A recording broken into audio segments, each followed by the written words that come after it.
खैर, एक ट्रेजेडी आने वाली है। ज्यादातर लोगों को कोई ट्रेजेडी तभी दिखती है जब वो एक धमाके के साथ होती है। पर अगर आप संवेदनशील हैं, तो आप इसे अपने चारों ओर होते हुए देख सकते हैं। ऐसा नहीं है कि हमने अचानक मिट्टी बचाओ अभियान के बारे में सोचा। पिछले 26-27 साल से हम इस पर काम कर रहे हैं।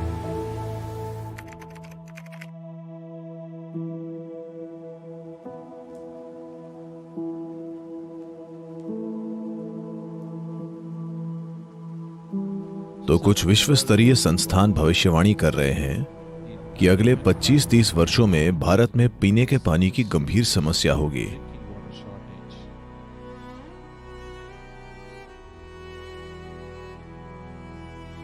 कई छोटी छोटी धाराएं और नाले जो आपने बचपन में देखे थे, वो पिछले 15-20 सालों में गायब हो चुके हैं। वे बस सूख गए हैं।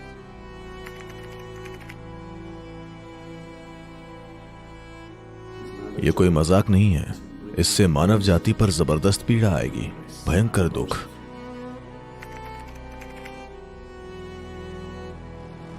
जिस तरह से आप जमीन को संभाल रहे हैं, अगले 15 साल बाद कोई मॉनसून नहीं होगा, केवल तूफान आएंगे।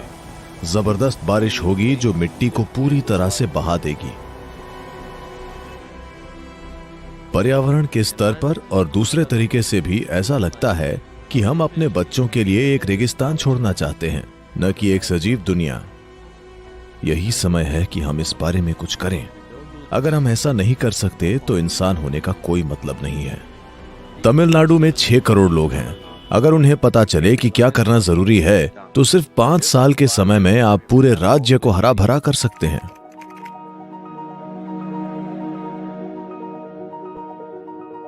आज भारत में ग्रीन हैंड्स नाम के एक प्रोजेक्ट पर चर्चा की जा रही है। हमने एक जन अभियान शुरू किया था और मैंने लोगों के दिमाग में पेड़ लगाने के लिए 6 साल बिताए थे। वही सबसे कठिन जगह है, मेरा विश्वास करें।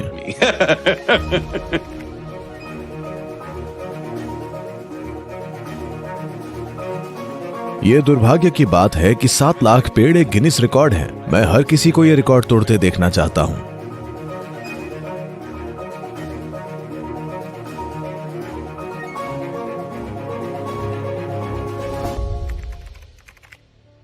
अगर आप तमिलनाडु में 11.4 करोड़ पेड़ लगाएंगे तो 33% हरियाली होगी।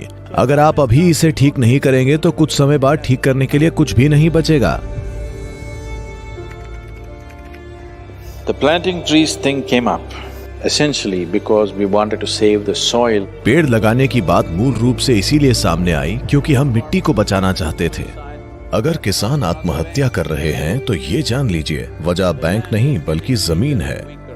जमीन और भी ज्यादा कमजोर होती जा रही है। हम बस पागलों की तरह धरती में जहर घोल रहे हैं। मान लीजिए सभी कीड़े जहर से प्रभावित हो गए और बड़ी संख्या में मर गए, तो लाखों लोग मरेंगे कुछ ही समय में।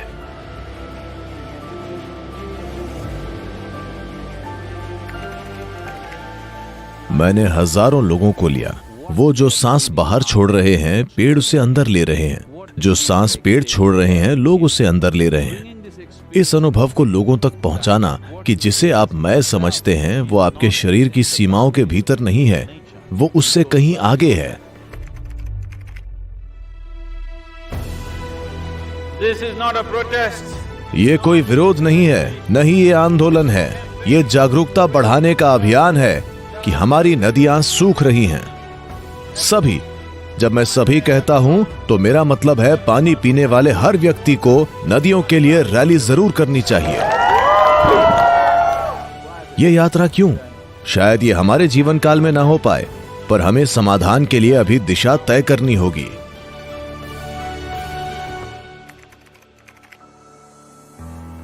बारिश के रूप में जो पानी नीचे आता है, हम उसे मिट्टी में नहीं डाल पा रहे हैं।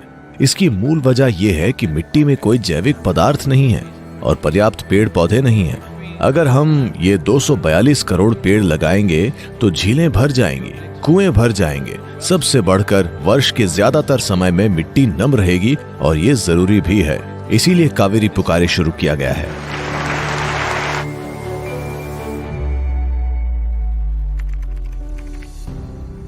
हमने जो शरीर धारण किया है वो मिट्टी ही है। मिट्टी के समृद्ध और अच्छे हुए बिना ये शरीर और दूसरे जीव अच्छे से नहीं जी सकते।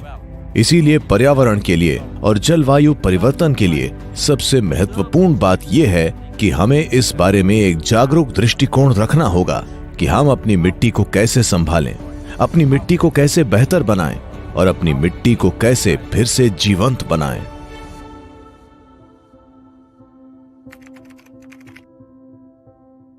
कॉन्शियस प्लैनेट ने मिट्टी बचाओ अभियान शुरू किया है ताकि मिट्टी को फिर से जीवंत बनाने के लिए नीतियों में बदलाव किया जा सके। इस अभियान के एक हिस्से के रूप में मैं 65 वर्ष का हूं और मैं 30,000 किलोमीटर की यात्रा कर रहा हूं। मैं मोटरसाइकिल पर अकेला 30,000 किलोमीटर 24 देशों से होता हुआ यात्रा करूंगा ताकि नागरिकों का समर्थन मिल सके, जिससे सरकारों को ये विश्वास हो सके कि इसमें लंबे समय तक निवेश करना फायदेमंद है।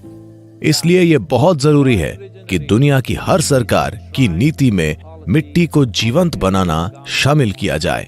हमें दुनिया में ये सभी को समझाना होगा कि मिट्टी एक धन है, ये एक विरासत है जो हमें पिछली पीढ़ियों से मिली है और हमें इसे आने वाली पीढ़ियों तक जीवित मिट्टी के रूप में पहुंचाना होगा। ये समय का ऐसा मोड़ है कि अगर आप अभी सही काम करते हैं तो अगले 15 से 25 वर्षों में हम इस स्थिति को काफी हद तक बदल सकते हैं और मिट्टी जीवंत हो सकती है।